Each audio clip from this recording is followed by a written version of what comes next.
gang we're about to meet are one of the longest standing in Scotland. They claim to have links as far back as Hippocrates. These guys are meticulous in the planning. And like Pablo Escobar, the main revenue is from drugs. The gang I'm about to meet are known simply as Anesthetists. Hi guys, my name's Phil, I'm unarmed. On entering the crib, I was immediately faced by two of the gang's enforcers. They were playing with some sort of trolley. It had pipes, bags, screens. I don't know what it was used for, but they called it a breathing machine. I can only assume it was integral to this gang's line of work.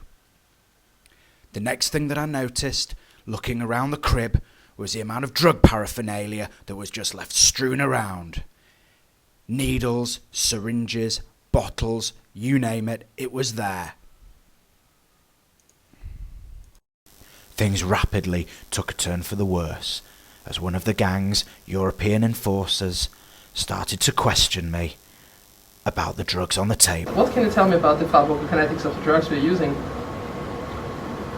You have to understand the pharmacokinetics, pharmacodynamics of the drugs. I really had no clue about this street lingo that this gang member was talking. I could tell things were about to kick off, so I got the hell out of there.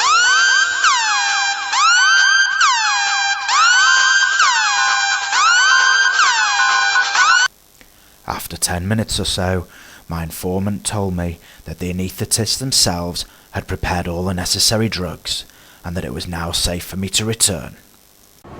So what's going down? We are actually about to anesthetize this little puppy for his castration. Would I be right in thinking that you're going to make him a little bit less of a man? Quite probably, yes. As you're here, by the way, would you like to induce anesthesia in this puppy for his castration? I was faced with a dilemma. On one hand, I didn't want to offend the anaesthetists, but on the other, I didn't want to be responsible for this puppy losing his bollocks. I could tell things were about to kick off, so I got the hell out of there. 20 minutes later, I was informed that it was safe to return, and that upon my return, I would never again be put in the position of having to make decisions that would affect this puppy's future. How wrong my informant was. So, which breeding system would you like to use? This one?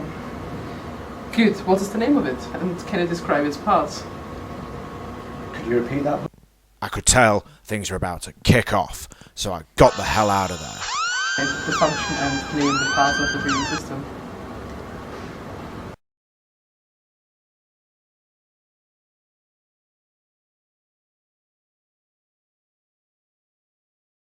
After a couple of days, my informant told me that it was safe to return, and that my presence had been requested by the gang's leader.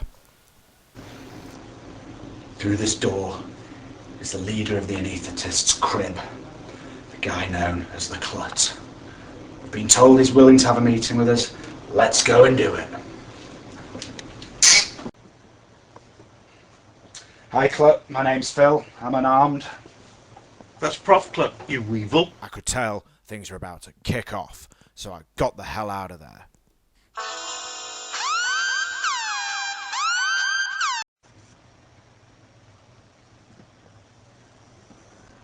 Hi Professor Clifton, Philip again. I'm still unarmed. I apologise if I offended you last time. So, Professor, do you need any qualifications to be in this gang? Brain the size of a planet. Rationality of Dr. Spock. Patience of a patient thing. Reflexes of a panther. The hide of a white rhinoceros. Excellent.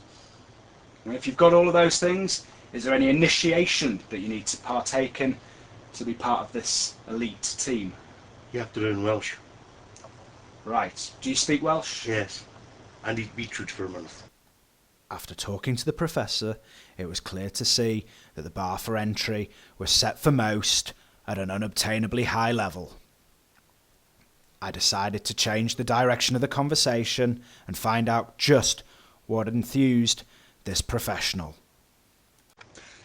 So, Professor, as an anaesthetist, what would be your preferred animal to anaesthetise? Pigs. Pigs!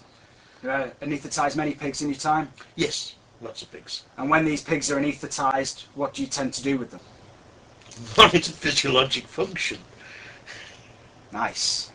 Okay. And whilst you're monitoring physiological function, before you get to that stage, what's your preferred technique or protocol to anaesthetise them? Patience, calmness, quiet. Fill the pig full of drugs, intramuscular, isaprone, ketamine, midazolam, morphine. And when he's depressed, get control of his veins, fill him with more ketamine, morphine, midazolam. The last time I heard that many drug names in such a short space of time was a couple of years ago when I was hanging around with Sally A and the rest of the CFC gang. Well, am I right in saying it's all about the drugs? Drugs, drugs, drugs. Yeah. Nice. That's what I might have thought. So there's a lot of things you mentioned there. I'd be lying if I could say that I could remember them all. But why do you use this preferred technique? Well, Phil, you'll be taking your finals in 13 weeks' time. Maybe you should tell me. I could tell things were about to kick off, so I got the hell out of there. That was a lucky escape. I haven't been that anxious since I was trying to get away from the tattoo artists of the Eastern European Mafia. Join me next week as I go even deeper into the Edinburgh Vet School gang scene. We'll discover exactly who is the top dog or cat as we meet the gang of pussy lovers with a leader known simply as the Gun Show.